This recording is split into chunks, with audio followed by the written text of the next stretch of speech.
नमस्कार। SME express में आपका स्वागत है। कारोबार के तेजी से बदलते डायनेमिक्स के बीच आज हम माइक्रो स्मॉल मीडियम एंटरप्राइजेस के लिए आर्टिफिशियल इंटेलिजेंस की भूमिका पर फोकस करेंगे। इसके तमाम आयामों पर बात करने के लिए हमारे साथ मौजूद हैं दिलीप चिनॉय, जो कि लंबे अरसे से उद्योग जगत के साथ हैं। फिकी, CII, NSDC, SIAM में अहम जिम्मेदारियों को संभालने के बाद फिलहाल भारत वेब3 एसोसिएशन के चेयरमैन हैं। हमें ज्वाइन करने के लिए दिलीप जी, आपका शुक्रिया, thank you. Dilip ji, AI is changing the world in many ways. Artificial intelligence MSMEs के लिए भी कई मोर्चों पर काफी हेल्पफुल हो सकता है। इसके जरिए ऑपरेशनल कॉस्ट कम हो सकती है, ग्रोथ को पुश मिल सकता है और एफिशिएंसी बढ़ सकती है। ओपनिंग कमेंट में आप इसे कैसे समझाएंगे? तो मीडियम एंड स्मॉल इंडस्ट्री के लिए और माइक्रो इंडस्ट्री के लिए ये एक बहुत अच्छी टेक्नोलॉजी है। और जो मीडियम और स्मॉल और माइक्रो एंटरप्राइजेस की 2 या 3 चैलेंजेस हैं। पहला, क्योंकि उनमें काफ़ी कम वर्कफोर्स होता है।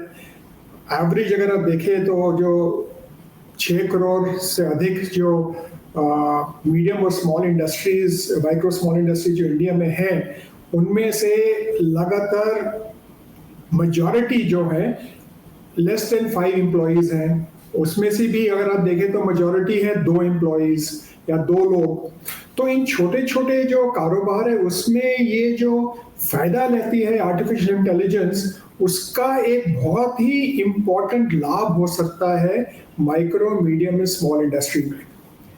और उसको अगर आप ब्लॉकचेन भी जोड़ें, जो अभी जो AI एंड ब्लॉकचेन के बारे में जो बातचीत हो रही है, सप्लाई चेन को कैसे आप इंटीग्रेट कर सकते हो, इंटीग्रिटी देखें। और एक तरीके से जो डिसेंट्रलाइज्ड फाइनेंस और फाइनेंस में भी उसका काफी फायदा हो सकता है। और इस समय काफी जो AI के टूल्स है वो आपको इंटरनेट के द्वारा या फोन ऐप्स के द्वारा फ्री मिल रहे हैं। तो इसका एक बहुत ही इम्पोर्टेंट फायदा उठा सकते हैं small and medium enterprises. Dilip ji, तो जैसे MSMEs का बजट लिमिटेड होता है, ऐसे में जो AI टूल्स मौजूद हैं उनकी कॉस्टिंग को लेकर उद्यमियों को ज्यादा चिंतित होने की जरूरत नहीं है। वहीं देखा जाए तो इस कंपटीशन के दौर में AI इनोवेशन को बढ़ावा देने और कॉम्पिटिटिव एडवांटेज के लिए मददगार हो सकता है। डिजिटल और डेटा के इस दौर में MSMEs को AI के जरिए ट्रेंड्स को, पैटर्न्स को आइडेंटिफाई करने में सपोर्ट मिल सकता है और इसके हिसाब से वो इन्फॉर्म्ड डिसीजंस भी ले सकते हैं। आपकी राय? जो मीडियम और स्मॉल इंडस्ट्री के लिए जो कॉम्पिटिटिवनेस है उसको कैसे करें और बड़े उद्योगों से कैसे compete करें, ये एक बहुत ही इम्पोर्टेंट टूल है। अगर आप देखें तो आप छोटा सा अगर टेलर शॉप हो या स्ट्रीट फूड वेंडर हो या एक लोकल आर्ट सेलर हो, क्योंकि आपके पास 24/7 तो कोई होगा नहीं मॉनिटर करने के लिए। आप एक अगर AI चैटबॉट या व्हाट्सएप पे बना ले या फेसबुक पे बना ले, ये ऑटोमेटिक कस्टमर इंटरैक्शन का एक फायदा है। इसमें आप FAQs भी डाल सकते हैं, ऑर्डर्स भी डाल सकते हैं। पहले AI का नहीं था तो लोगों को हायर करना पड़ता था, तो ये लार्ज जो इंडस्ट्रीज थे वो उनको हायर करके पैसा दे करके वो अपना प्रेजेंस बढ़ा सकते थे। अब AI के द्वारा ये 1 या 2 एम्प्लॉय भी जो अगर ऐसे जैसे मैंने इन सेक्टर्स में बताया था, वो भी इसको चैटबॉट को यूज कर सकते हैं। ये इनवॉइसिंग और उसके लिए भी AI बेस्ड एजेंट्स को कर सकते हैं, तो उनको लार्ज अकाउंट्स के लिए नहीं कर सकते हैं। और अगर आप देखें तो पेमेंट की एक बहुत बड़ी समस्या होती है। अभी स्मार्ट कॉन्ट्रैक्ट के साथ अगर आप इसको ऑटोमेट करें AI और ब्लॉकचेन करके, तो बहुत ही फायदा हो सकता है, जो उनकी कॉम्पिटिटिवनेस और प्रोडक्टिविटी को एक बढ़ोतरी देती है। और लार्ज कंपनीज, अलग अलग विभिन्न लार्ज कंपनीज से, चाहे देश में हो चाहे विदेश में, उनसे compete करने का एक साधन देती है। दिलीप जी, आप चैटबॉट्स का जिक्र कर रहे हैं। देखा जाए तो AI के जरिए कस्टमर एक्सपीरियंस को काफी एनहांस किया जा सकता है। पर्सनलाइजेशन से कस्टमर रिलेशनशिप को काफी मजबूती मिल सकती है। आप कारोबार के विभिन्न आयामों में AI की भूमिका को कैसे रीड करते हैं? अगर किसी भी छोटे माइक्रो स्मॉल एंटरप्राइजेस को अगर उनके पास एक स्मार्टफोन हो, ठीक है। स्मार्टफोन होना थोड़ा ज़रूरी है क्योंकि उस पे अगर स्मार्टफोन हो तो सबसे जो आजकल चर्चा में है चैट जीपीटी जो है, तो आप चैट जीपीटी का फ्री वर्जन अगर आप डाउनलोड कर लें, ठीक है, और इसको इस्तेमाल करें, तो आप उसमें काफ़ी सवाल पूछ सकते हो, उसमें आप पावर पॉइंट प्रेजेंटेशंस बना सकते हो और चैट जीपीटी में सर्च करो कि इस पावर पॉइंट आउटलाइन को एक अच्छे प्रेजेंटेशन में या इंटरैक्टिव प्रेजेंटेशन में क्या क्या फ्री टूल्स अवेलेबल है, वो आपको तुरंत वहाँ पे लिंक दे देगा, आप उसको यूज़ कर सकते हो। इसमें आपको कोई पैसे नहीं देने पड़ते हैं, कुछ खर्चना नहीं पड़ता है। तो आज से ये एआई ड्रिवन सीआरएम सिस्टम्स भी है। अगर आप एक मैन्युफैक्चरिंग यूनिट है तो ये आर्टिफिशियल इंटेलिजेंट एक टाइप के एनालिटिक्स डैशबोर्ड्स हैं, या माइक्रोसॉफ्ट पावर के लिए वो बिल्कुल फ्री है अभी, उसमें एआई सिमुलेशंस भी होते हैं। ब्लॉकचेन इन सप्लाई चेन भी कर सकते हैं अगर आपको ट्रैक करना पड़ता है इंटीग्रिटी का, जैसे फ्रॉम फार्म टू फूड अगर मैन्युफैक्चर करना पड़ता है, और आपको अगर रेगुलेशंस के साथ कंप्लाई करने के लिए आप उसको भी एक टूल बना सकते हैं। और अच्छी अच्छी चीज, अगर आपको टैलेंट चाहिए, टैलेंट और इंटरव्यू और पूरा वो एक तरीके से उनको स्क्रीन करना एक बहुत इंटेंसिव प्रोसेस है, तो अभी एआई टूल्स आ गए हैं, तो हम काफी कुछ इसको आप देखें तो मीडियम स्मॉल और माइक्रो एंटरप्राइजेस में आप इसको यूज कर सकते हैं। दिलीप जी, एमएसएमईज को टैलेंट अट्रैक्ट और रिटेन करने में चुनौतियां रहती हैं। फ्यूचर रेडी स्किल्स पर इकोसिस्टम से उन्हें कैसे सपोर्ट किया जा सकता है? एआई के इस दौर में ट्रेडिशनल इकाइयों की कैसे हैंड होल्डिंग की जा सकती है? आपका क्या नजरिया है? अगर आप देखें तो पूरा जो आपका जो इकोसिस्टम है, जो एआई और अगर आप देखें ब्लॉकचेन में या एडवांस आईटी में, तो मिनिस्ट्री ऑफ इंफॉर्मेशन टेक्नोलॉजी और नास्कॉम जो आईटी सेक्टर स्किल काउंसिल है, उन्होंने एक पूरे सेट के एक ट्रेनिंग प्रोग्राम्स बनाए। ये ट्रेनिंग प्रोग्राम्स काफ़ी ऑनलाइन भी कर सकते हो, और अगर आप उन ट्रेनिंग प्रोग्राम्स में जाओ तो वो इंडिविजुअल्स जो हैं वो वहाँ जाकर के जितने भी एआई के लिए या उस पर्टिकुलर एप्लीकेशंस के जो भी स्किल्स ज़रूरत है, वो एक तरीके से सर्टिफाई होकर के आ सकते हैं। अभी 1 लाख से ज़्यादा स्टार्टअप्स अभी रजिस्टर किए गए हैं स्टार्टअप इंडिया के पोर्टल में। सारे स्टार्टअप्स तो एक्चुअली माइक्रो एंटरप्राइज से शुरू होते हैं, और उन्होंने टैलेंट को रिटेन करने के लिए, और वो कटिंग एज टेक्नोलॉजी के साथ डील करते हैं, उन्होंने टैलेंट को रिटेन करने के लिए एम्प्लॉय स्टॉक ऑप्शंस दिए हैं, अलग अलग चीजें किए हैं। तो वो जैसे कि ये कोई बड़े कंपनी नहीं है, 1 लाख में से मेजॉरिटी जो है 2 या 3 या 4 लोगों की कंपनी है, और वो टैलेंट को रिटेन कर सकते हैं। तो उनसे सीख करके वो क्या नीति अपनाते हैं और कैसे करते हैं, ये अगर माइक्रो और स्मॉल और मीडियम एंटरप्राइज करें तो उनकी टैलेंट की शॉर्टेज कभी नहीं होगी। दिलीप जी, इस डिजिटल एरा में जब बात एआई के साथ जनरेटिव एआई की हो रही हो, तो अलग अलग क्लस्टर्स में बैठे एमएसएमईज अपना अगला कदम कैसे रखें? जो भी आप काम कर रहे हैं ना, उसको आप डिजिटाइज करिएगा, और आपको इसमें खास बहुत डिजिटाइज करने की बहुत कॉम्प्लिकेटेड सॉफ्टवेयर की ज़रूरत नहीं है। आप एक्सेल यूज़ कर सकते हैं, कोई टैली अकाउंटिंग टूल यूज़ कर सकते हैं। आप प्लीज़ अपना जो है सारे अकाउंट्स डिजिटाइज करिएगा, उसके बहुत फ़ायदे हैं। क्योंकि अगर आपको उसके ऊपर आर्टिफिशियल इंटेलिजेंस या मशीन लर्निंग चाहिए, आपको वो डिजिटल इंफ्रास्ट्रक्चर चाहिए होगा आपको बढ़ाने के लिए।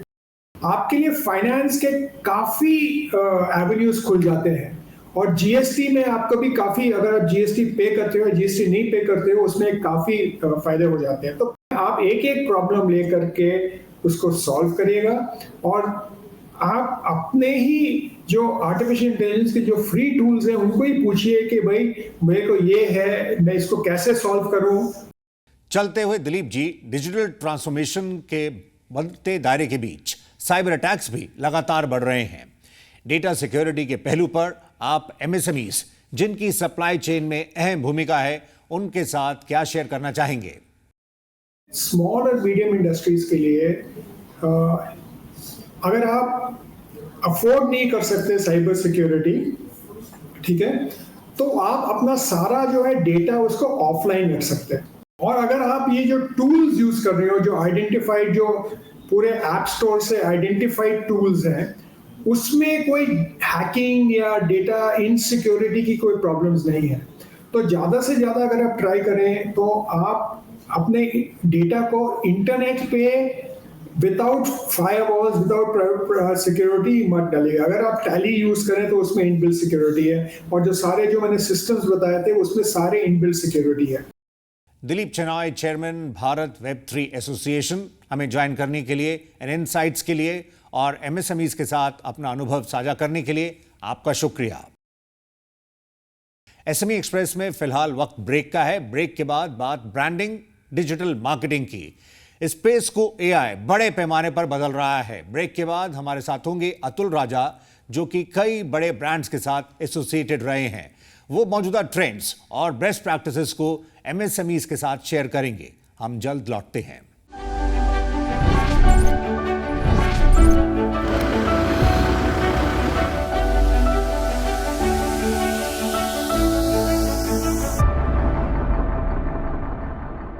Welcome back. आप देख रहे हैं एसएमई एक्सप्रेस। डिजिटल दौर में अब हम एमएसएमईज की ब्रांडिंग और मार्केटिंग पर बात करेंगे।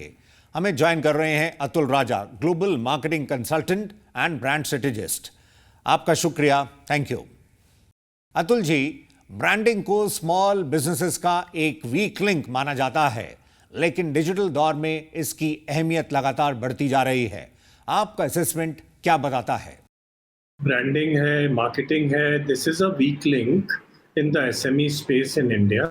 सबसे पहले मार्केटिंग की understanding I think is not correct. Marketing is seen more as a luxury whereas it is a necessity. Marketing is seen more as अगर लोगो बना लिया, अगर पैकेजिंग कर ली तो मार्केटिंग हो गई. It is not seen as a strategic input to business. Secondly, importance of marketing and the very mindset about marketing. 10 to 15% of SMEs only have a very structured marketing budget today. The survey says that 60% of the SMEs are not actually do not have a marketing resource, and they're not just planning to have any resource. So this just goes to show the mindset about marketing. Number 3, most of the SME sector is informal, and marketing by its very nature is formal, very system driven, system oriented. So there is a mismatch there. So in तीनों reasons की वजह से marketing आज की date में एक weak link है. Marketing digitize is equal to digital marketing, लेकिन काफी कुछ चेंज होना बाकी है. The digital revolution has fundamentally altered the way businesses operate and the way businesses look at their customers. This is my recommendation and advice to the SMEs. The faster they embrace digital marketing, the better it will be for them. Atul ji, ऐसा लगता है कि digital marketing में एक level playing field create कर दिया है, जहां एक और ये ट्रेडिशनल मार्केटिंग की तुलना में कॉस्ट इफेक्टिव है, तो वहीं ये ज़्यादा टारगेटेड भी हो सकती है. देश में इंटरनेट की बढ़ती पहुंच के बीच उद्यमी नए बाजारों तक अपनी बात पहुंचा सकते हैं. साथ ही ग्लोबल मार्केट में भी संभावनाएं खुल रही हैं. आपकी राय? See, digital marketing has opened a big level playing field, right? This is a paradigm shift. Today, the traditional barrier of high costs have been broken down by digital marketing. Even small businesses have the leeway to fight it out with big players who have deep pockets. This is the transformational change that has happened. So I would urge all SMEs to take up digital marketing. Number one, because it is very cost effective. You can actually start with budgets of 500 rupees to 1,000 rupees a day and start getting some ROI out of it. Secondly, बहुत ज़्यादा hyper personalisation होता है digital marketing में. आप what are your customers, what are their locations, what are their geographies, what are their income groups, what are their interest areas. सबको आप slice and dice करके एक लेजर शार्प वे में आप टारगेट कर सकते हो अपने टारगेट ऑडियंस को, so that the wastage factor is minimal. Any small business who are actually worried about their cost factor, they can actually leverage and create brand equity, create brand awareness, create brand pull, talk about their product line at a very small cost. With digital marketing, you can sit in a tier 2 town and go global. You don't require a physical presence. Atul ji, यानी digital कारोबार के कई आयामों को बड़े पैमाने पर transform कर रहा है, जो पहले संभव नहीं था. Now it's possible. आपको लगता है कि ऐसे में एमएसएमईज को अपने मार्केटिंग गोल्स को लेकर पूरी क्लैरिटी होनी चाहिए. इसको लेकर कैसे रोड मैप बनाया जाए और पहला कदम कैसे रखा जाए?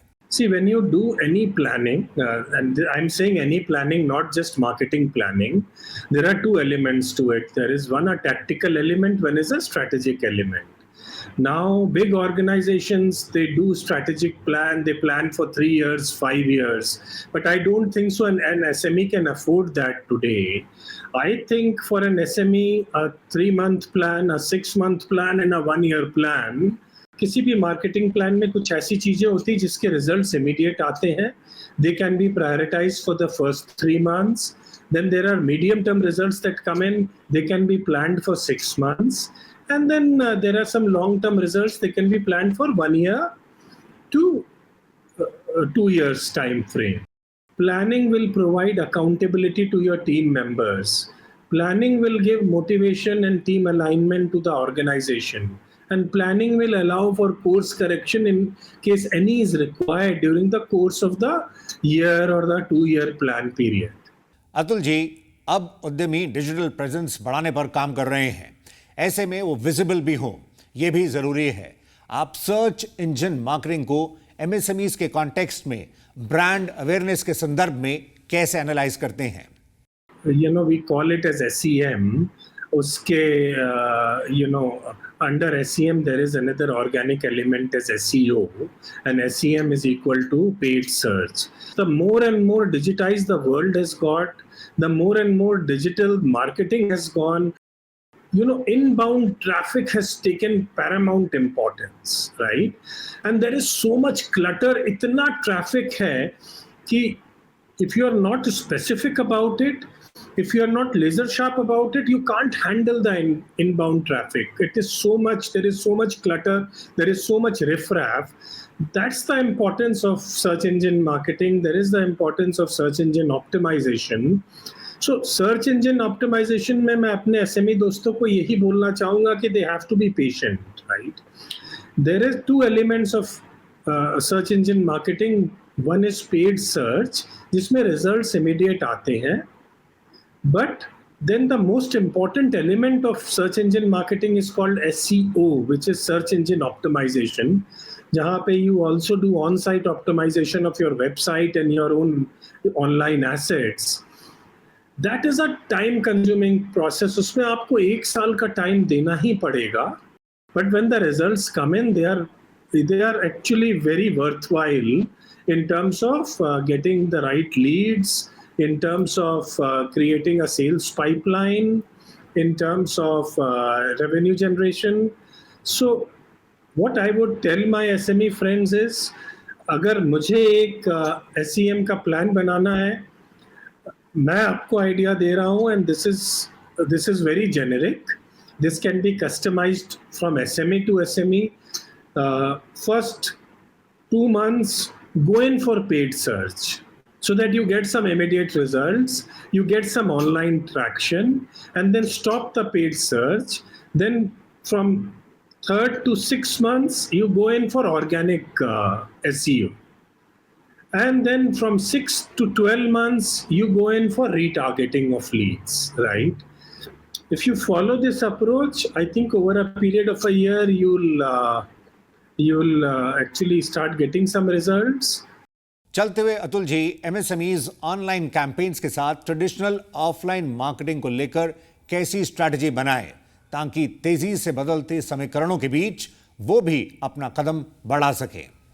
Generic basis, a very good strategy can be have optimal mix of online and offline. It always helps. The percentage of efforts or investment in online versus offline can vary from organization or SME to SME. Why I'm saying this is because online consumption is no longer the sole prerogative of the youth or the young audience today, right? Digital adoption, Saurabh, has become very widespread. It has become widespread across age groups, across income groups, across geographies, across socioeconomic groups, right?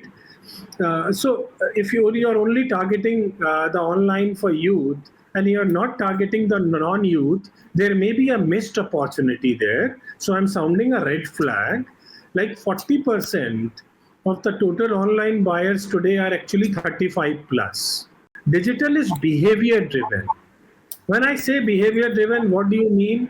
You need to understand where is your customer buying from, how is he making his purchase decision, which channels is he trusting or which channels is he patronizing. So you need to understand the buyer behavior and then create a very optimal mix of your online and offline strategy, right? And when I say offline strategy, it doesn't mean that you need to go into print, say for example, or TV or anything else. Say, offline strategy could be a webinar or a event, that you're holding a trade event. It could be a road show. It could be anything which is not very expensive, but which provides a diversity, which provides a certain degree of bandwidth to your marketing efforts. तो अभी के लिए इतना ही। Artificial intelligence के branding marketing पर पड़ने वाले असर के गणित को एमएसएमईज के साथ साझा करने के लिए Atul Raja, global marketing consultant and brand strategist, आपका शुक्रिया। हम उम्मीद करते हैं कि नए मौकों को टैप करने के लिए उद्यमी अनुकूल रणनीति बनाएंगे और मार्केटिंग को एक एक्सपेंस की जगह इन्वेस्टमेंट के नजरिए से देखेंगे। हमारी ओर से एमएसएमईज को शुभकामनाएं। फिलहाल इतना ही। नमस्कार।